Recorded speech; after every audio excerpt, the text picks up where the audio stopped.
How's it going, laser Bruce's up, Bobby Sixkilla, welcome back to Choices That Matter, and the sun went out. This might be the last episode, who knows, but apparently the rocket's not finished, and we need to finish building it, so that's fun. What resources do we need, and how long will it take? Well, right now there's not much anyone can do until we figure out what exactly needs to be done, he said, but we'll need scientists later to aid us if we want to launch before we all die, just letting you know. He hurried away again, keeping his head down. We'll have to keep that in mind if we send out any personnel, teacher. Keep scientists alive. Got it.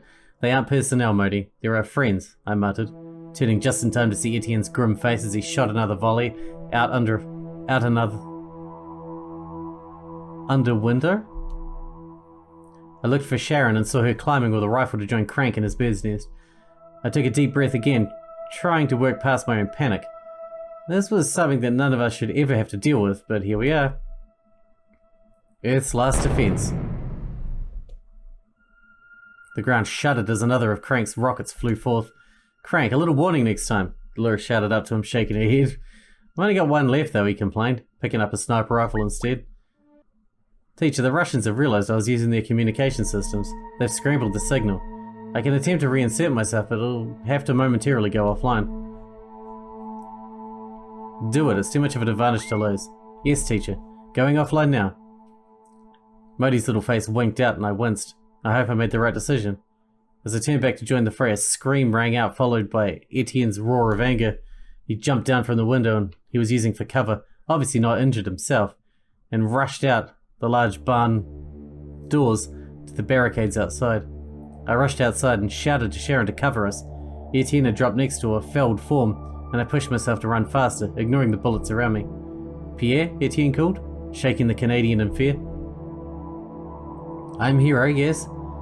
He asked, his accent even thicker than I'd heard it before. Yes, Pierre, you're a hero. Etienne choked, looking up at me. I nodded, leaning down to grab Pierre's arm. He was shot, bleeding from a wound on his side. One look at him and I knew it was bad. Etienne knew it too. We dragged him inside, sitting him in the sheltered area where most of the wounded already were. Some were helping bind others' wounds and some were refilling clips of bullets for the fighters. No, I can still help. I just need a moment. Pierre tried to fight Etienne off, and I saw tears in my friend's eyes. Moti, how do I didn't finish my sentence, swearing. Moti wasn't around to help. Etienne, go and find Susan, the etherite, I said low in his ear. She's a surgeon. Maybe she can help. I should get back to my position, back to the fighting, he sobbed, holding his friend's hand. We don't have time. I knew that if we left Pierre here, he'd die. Yet Etienne was right. We needed every able-bodied fighting right now. We have time for this. Find Susan, she can help. Etienne steadied himself and then nodded, jumping up to find Susan. I think I saw her outside, he muttered, hustling away. I knelt next to Pierre and waited for Etienne to come back. The more I waited, the more I realized that maybe even Susan couldn't help. The bullet was so deep in his abdomen. Pierre suddenly grasped my wrist, showing surprising strength. You care for my Etienne, he said, holding my gaze. You look after him. He needs someone. I will, I comforted him, smiling softly. Pierre leaned back and closed his eyes, nodding slowly before stilling. He was gone. Etienne came back with Susan moments later, but there was nothing to be done. She set to helping the others instead while Etienne said goodbye to his friend and I gave him space. Etienne drew a quick breath and nodded, standing and resuming his position at a window. I nodded to Pierre, who drunkenly nodded back, and I moved off. Meeting Dolores near one of the supply tables. How's your friend doing, she asked, passing me new batteries for my radio. Pierre or Etienne? I asked dryly before shaking my head. I don't think Pierre's going to make it, but I can't say that to Etienne. He's trying to concentrate on the matter at hand. We'll see more death before the end, on both sides, Dolores muttered, changing her own batteries. Those people out there, we have to think of them as the enemy, but they have families too. I stared at her blankly. Why would you tell me that? She shrugged. I didn't say anything, but your friend Pierre looks like he just passed. I turned around and saw Pierre slumped and lifeless. Etienne was still firing, and I hoped he wouldn't notice. Not yet. I'm back, teacher. I could not get back their communications. They're using a mutating algorithm that changes every 5 minutes. It's impossible to keep connected. Did I miss anything? I closed my eyes, disappointed, and I didn't respond to Moti. I wanted to stop for a moment and breathe, but I saw there was a bag packed, ready to be carried up to Crank's nest of ammo. I should do my bit. heft the bag up to the nest. Rolling my eyes and giving into my own guilt, I picked up the bag and hustled to the ladder. I hitched it on my back and started climbing. Halfway up, I heard Crank's excited yell, "Last rocket!" At least he's having a good time. My eyes widened as the structure of the launch building shook and I lost my grip on the ladder. Thankfully, I only fell a few feet onto my behind, yet I still groaned and remained collapsed on the ground until the ringing in my ears had stopped. "Teacher, it seems that the enemy has stopped firing." "What?" I moved to peek out a window and saw that Moti was correct. "Why?" "I suspect they're worried that Mr. Crank has more rockets." "Teacher, we have an opportunity to set traps for the oncoming soldiers, particularly with Mr. Crank's in position." "You're absolutely right, Moti. Who do you think should do that?" "There are several inventive individuals with us, teacher." Satine would be the obvious choice. Guerrilla warfare. I recommend a small group to continue protecting the building and traps, and a larger group to set ambushes on the coming enemy's likely approach. "Sounds good, Moti. Do you have any specific people in mind?" "Yes, teacher. Genevieve must be very cunning to have evaded capture by the company all this time. I recommend she and her contacts set traps around the compound to protect us. Additionally, Miki is a geologist by trade, and some features of the building have defensive possibilities. I recommend she and her staff are put in charge of defending our position." "Okay, Moti, thank you." I coordinated with the required teams and let Dolores watch over them from above where she sat next to Crank. Crank himself kept busy with his sniper rifle, taking out anyone who stuck their necks out too far. It was quiet for a few hours, and while I was checking on the wounded, I actually managed to get a few hours sleep. I was shaken out of my slumber by Wong, who leaned close to me. "They're advancing again. Thought you might like to know." Okay, I'm awake. I looked around and saw Etienne and Sharon by the large doors talking, and Dolores still up next to Crank at his vantage point. Wong sat back and redressed his own wound. "You need a hand?" I asked, moving forward. He waved me off. "I'm alright. I can't stand to be of any use whatsoever, but I'm going to be okay." He gave a fantastic, sarcastic thumbs up, and I laughed despite myself. "Wong, you're amazing," I smiled. "You made it through so much, we can't lose you now." "Yeah, I'm always the last one standing," he sighed. "Just hopefully not this time." "I hear that," I agreed. "Stay healthy, Wong. I'll check with you later." I left him and joined Sharon and Etienne by the door. Etienne had a haggard look about him, and I knew Pierre's death was weighing on him. "He died being a hero," I comforted Etienne. It seemed like that's what he would have wanted. Etienne nodded but didn't respond. "Teacher, we should prepare ourselves. From the snippets of radio I can pick up, they're ready to make an attack." "I thought of an idea," Sharon said, nodding to Moti, "but I'm not sure you're going to like it." "When have I ever liked your ideas?" I moaned. "What is it this time?" "An aerial attack," Etienne finished for her. "For once, I agree with the crazy Australian." "How?" was all I asked. "Dolores, jet," Sharon shrugged. "It's not anywhere near the building." "We know we'd have to get Dolores to let us know exactly where she put it, and, I don't know, the keys or something," Sharon nodded. I looked at her. "Please tell me you aren't planning to fly it yourself." "No, not yet at least," she laughed. I rolled my eyes and nodded. "Let me talk to her, see what she says." I headed to the ladder and climbed up, greeting Crank and Dolores. Crank didn't move a muscle, but Dolores looked to me. "Why are you here and not organizing people?" she asked shrewdly. "We were thinking about an aerial attack with the jet," I said, my voice going up at the end as if it were a question. Dolores shrugged. "No." "No, just like that?" Satine siphoned the fuel from the jet to make explosives, and Chase stripped electronic components from it to help with the shuttle, she continued. "The jet is dead, so to speak." "Well, that solves that one. Sure you don't have any rockets left, Crank?" I half joked. "Well, I wouldn't be using them yet if I did," he said, still not looking at me. "But no, I don't have another one." "Excellent," I grunted. "Let's start the party." Dolores followed me back down the ladder and we put people in position ready. "Teacher, I've picked up something. There seems to be a team of 3 people approaching from behind the launch building." "Etienne and Sharon, come with me to deal with this." The 3 of us crept through the back of the building and down a chute that we discovered earlier. It got us out the back of the building without having to open the large doors in the back. We crept forward until I could hear footsteps and held up my hand to stop my friends. Sharon and Etienne crouched low and waited while I tried to get a look at our new arrivals. They were bloody and looked wrecked, but they were also dressed in a way I recognized. I waved Sharon and Etienne forward and stepped into the 3 astronauts' line of sight. As soon as they saw me, they hurried towards where they were. "Fellas," I greeted them. "You seem to be American astronauts in a Russian cosmodrome." "Truth, and it looks like a good yarn to get here, Took us a good yarn to get here, muttered the first one. I'm Chief, and this is Jack and Sam. We heard you kids might be flying to space. We've got a team, I hedged. We'll be your ground team, Sam nodded. We just want to see what's going on up there with our own eyes and ears. Fair, Sharon muttered, but how on earth did you get past the horde out front? Well, there used to be 5 of us, Jack said dryly. So weird? We can use all the tech support we can get. 6 of us made our way back inside the launch building, and we sent our new friends to our team to work themselves out. I picked up my radio and let Dolores know about the changes, and who had joined the team. Excellent, she crackled back over the line. I love changes to the plan. Hey, more people makes me happy, I guess, I replied, thinking about the body count. How do things look up there? Strangely, they seem to be backing off, she said, over the scattering of gunfire that just juxtaposed her words. They're trying to regroup and, yeah, they're retreating. So the enemy is advancing thing is ended now? Sharon raised an eyebrow at me, waiting for orders. Keep steady for now. Could be a bluff. It wasn't. After an hour, we put together a roster of people to watch, and I returned to checking on Wong and the wounded. While I was sitting with them, Sharon wandered over and sat close to me. You know, I like the zombie look on you. But aren't you going to sleep? Sharon asked me. I'll watch over you, teacher. I can't possibly sleep now. They stared at me, judgmental expressions on their face. Matron from across 3 people tossed me a pillow, which smacked me in the face almost comically. Shaking my head with a smile, I laid back. I rested my eyes just for a moment. Teacher, wake up!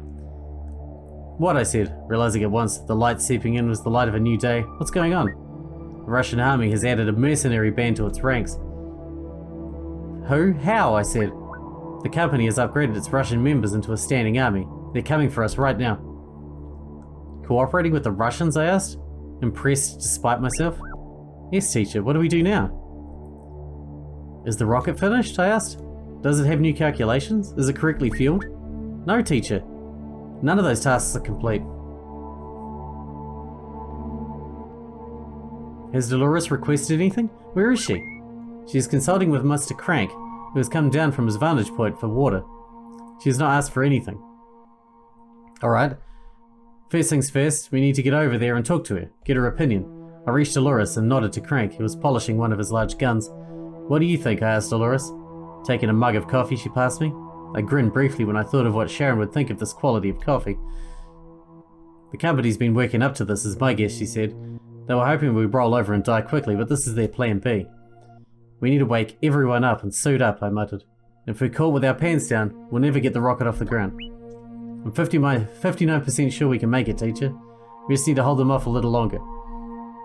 Crank raised an eyebrow at Moti, placing shooting glasses on top of his head. Ready. At least it's over half. That's got to count for something, right? He scoffed, a half smile on his lips. Yeah, 59% means we've got a better chance than they do. There was movement in the corner of my eye, and I turned in time to see a dark-suited woman step inside the door. What? She raised a gun and fired directly at Dolores. Run at the assailant. Pulling my head low into a footballer's pose and hoped for the best, I ran forward, ramming the attacker. Having been solely concentrated on Dolores, they didn't notice until I was right on top of them, and by then it was too late to shoot me. I hit them hard, dropping them to the floor. Their head connected with the cement ground with a mighty thunk. Her eyes rolled deep into the back of her head and she went limp, unconscious. I looked back to Dolores, fearing what I might see. Dolores was bending low over Crank, pressing her hands to his chest. Blood seeped out between them, and my heart froze. I scrambled up and ran to them, dropping to my knees beside them. Dolores looked at me, wide-eyed and glassy. I'd never seen her this close to tears before. He took the bullet, she confessed. I saw her raise the gun and I knew what was about to happen, but I couldn't move. Crank. Gilbert could. He took the bullet for me. I placed a hand on her shoulder in comfort, but said nothing. What could I say? Mr. Crank is dead. We can't win this now. Crank is our best dude. He is the killing guy. We know, Moti. We don't have time to grieve, teacher. We have to keep moving. Not Mr. Crank. I loved him. Stay a moment, I said to Dolores instead. Then we'll hit them back for what they've done. I stood and walked away, joining Sharon and Etienne, who were huddled together with grim faces. Are you alright? I don't know how to answer them.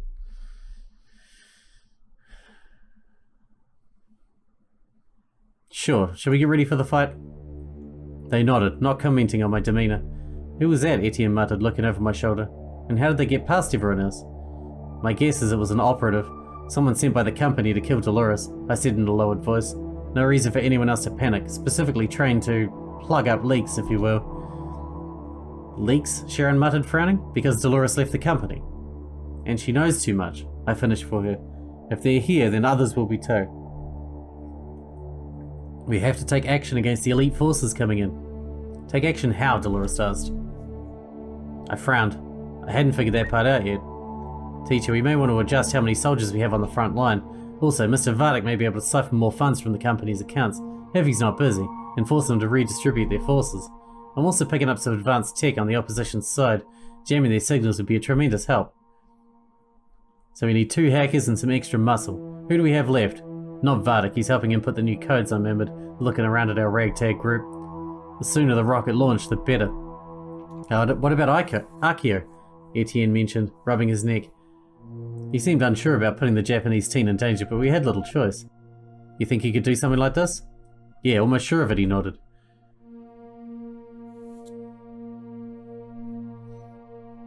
He'll have to do. Send him jamming the tech signal. Sharon and Etienne nodded, covering each other as they made their way toward the main group and explained what was going on.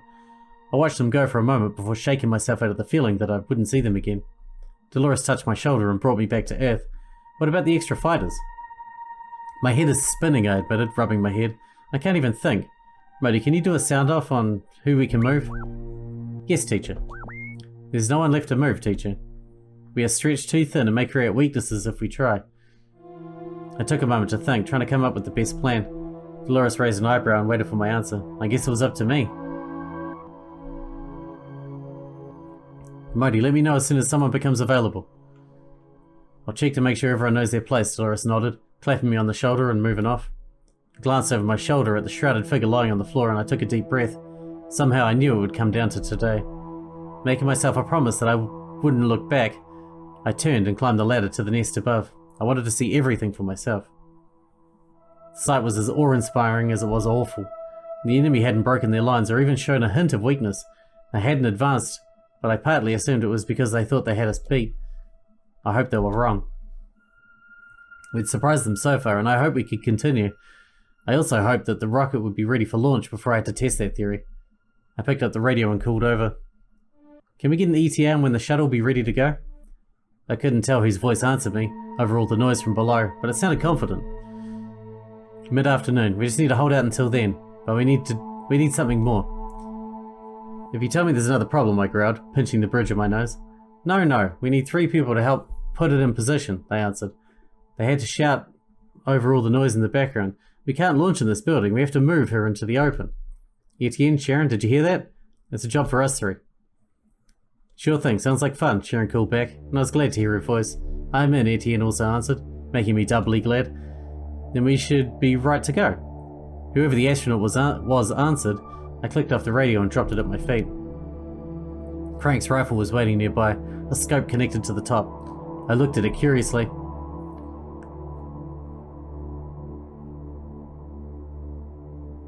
Pick up the gun and start firing?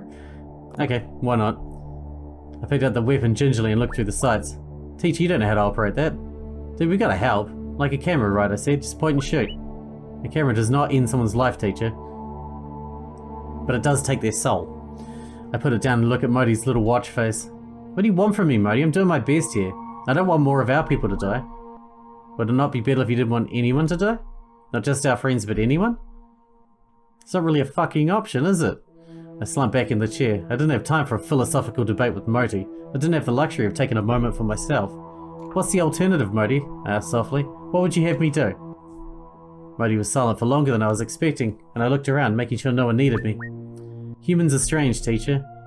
Of everything you've taught me, that this has to be the hardest to grasp.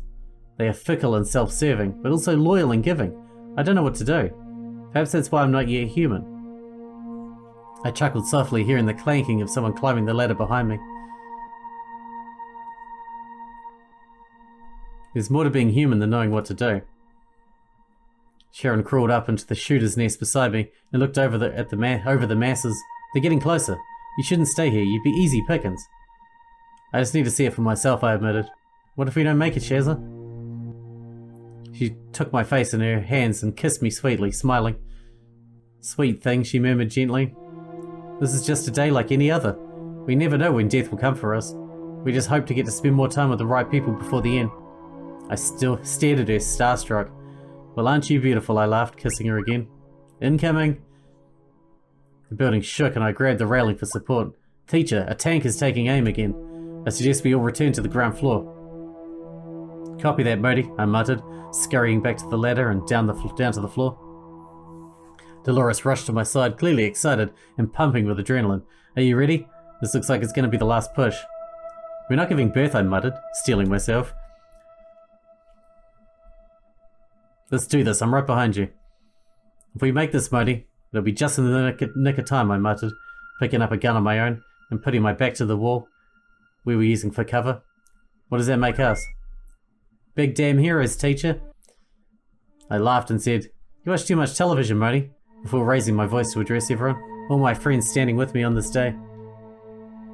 We know the job we have to do, I yelled, hoping everyone could hear me.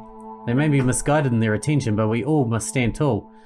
I paused and Sharon nodded at me in encouragement. We can't let them take this building, I roared. They're trying to put bullets in us, so we have to reply in kind. The tank outside boomed again, shaking the ground.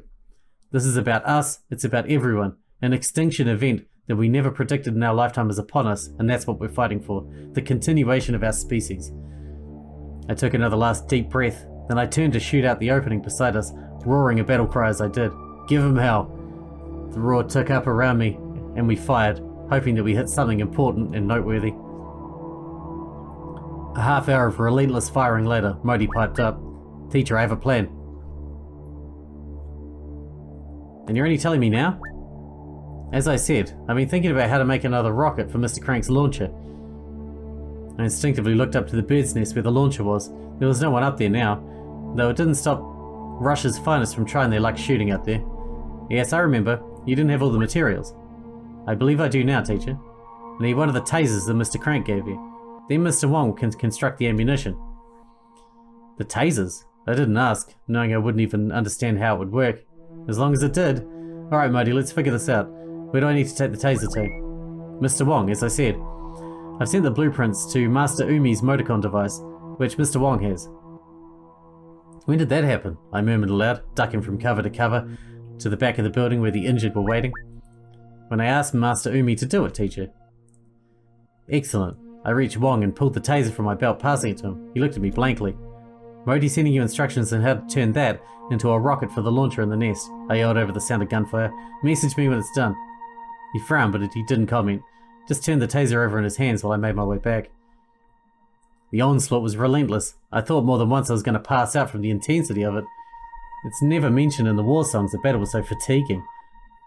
My radio crackled, and I grabbed it, bringing it to my ear to hear what was being said. Perimeter team is falling back to launch building. I didn't recognize the voice, and knowing that Satine was in charge of that team, I called back. Where's Satine? She's meant to be the one making that call. She's shot, but okay, he yelled back, huffing as if running. She can't hold the radio because of a shoulder injury. Don't worry, we're bringing her back. Relieved, I nodded to myself, glad that she was still with us. You head on back and make sure she gets to the injured. Alright. No sooner had I pulled my radio down than it crackled again, announcing what we'd all been waiting for. She's ready to blow. Scoot. The head Russian cosmonaut called. We need to get her in position. This is going to be a wild ride. Sharon, Etienne, on me. Etienne and Sharon abandoned their posts and made their way to me. Together we worked towards where I could see Scoot waiting for us. As soon as we reached Scoot, he handed us each a pair of working gloves. Because we need to stay localized to this building, we have to send her out on the tracks manually, he explained.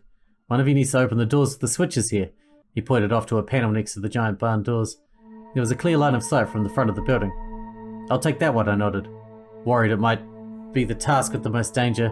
I didn't want anyone else getting shot because of me. Scoot looked at Sharon and Etienne. Alright, you two need to take one lever each. He pointed to the two levers on either side of the launch pad. You have to do this at the exact same time. Also, don't open the barn doors until the last moment. I don't want anyone shooting my bird. I nodded and Scoot handed Etienne and Sharon radios. I already had mine. Give us the orders, Scoot, and we'll get them done. He muttered something in Russian and I was half glad I didn't understand. The three of us took up our positions and waited. "Lever tracks," he called over the radio, and Sharon and Etienne heaved on the levers, stiff from the non-use. The massive shuttle started inching forward. I looked up at the control panel I was standing at, making sure I knew what was what, so I was ready. Beside me, splattering of gunshot, and someone screamed in pain.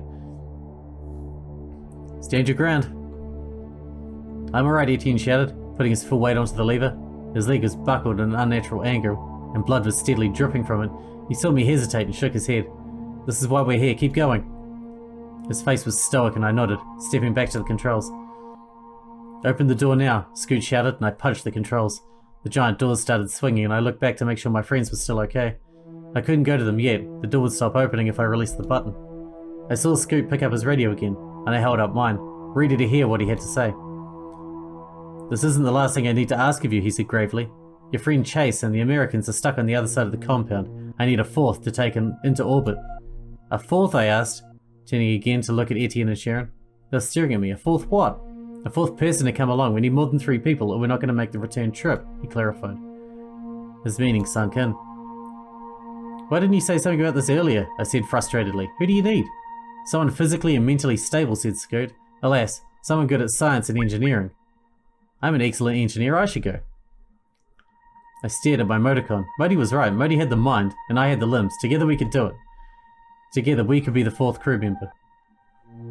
On the other hand, was I really the best person for this? Didn't astronauts do months of specialized training to prepare mentally and physically to be in a small metal box in space? I wasn't the fittest person in our group, far from it, and anyone could be fitted with a motorcon device.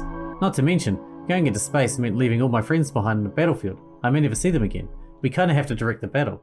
"So are you coming?" Scoot was waiting for my answer. "No, my place is here in this battle. We'll think of someone more qualified for your 4th. We have to direct the battle. That's what we're here for." He looked at me with an incredulous tilt to his head. "We need someone to come along. The shuttle needs 4. "I'll do it," Sharon spoke out, stepping forward. Alarmed, I looked at her in shock. "What qualifies you?" Scoot asked, almost disgusted. "I've watched carefully, Mr. Scoot. My friend is very able in many situations and is also bilingual. There'll be no one better for your team." I sighed, not even trying to argue. Scoot frowned for a moment as he considered his options. "I'll take it," he shrugged. "You need to suit up and be on the launch deck in the next half hour." "Suit up? Can't she just tell you her size?" I asked, frowning. "I'm sure it's a little more complicated than that," Sharon muttered to Etienne, who rolled his eyes. "It wasn't fair when they ganged up on me." "No, that won't do." Scoot shook his head. "It takes time and then you can say goodbye to your friend." I winced, not sure how to take that, looking at my friends standing together.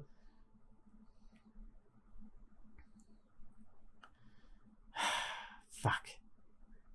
I mean, we have to return to the front lines, don't we? I mean, we have to. We have to keep fighting. We have to keep directing the battle. Return to the front lines. I'm going to go see how things are going on the front lines, I said, struggling with my own feelings. "Etienne, you go and get that gunshot wound looked at, and I'll head over in a bit." Nodding, they walked off without another word to me, both going in 2 different directions. I watched them, ducking their heads as more gunshots went off. I hoped they'd both live to see many more years.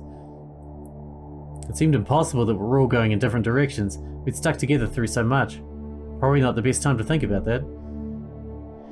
I ran toward the front, where the people were still lined up, still shooting. I squinted, worried about the debris that was flying everywhere.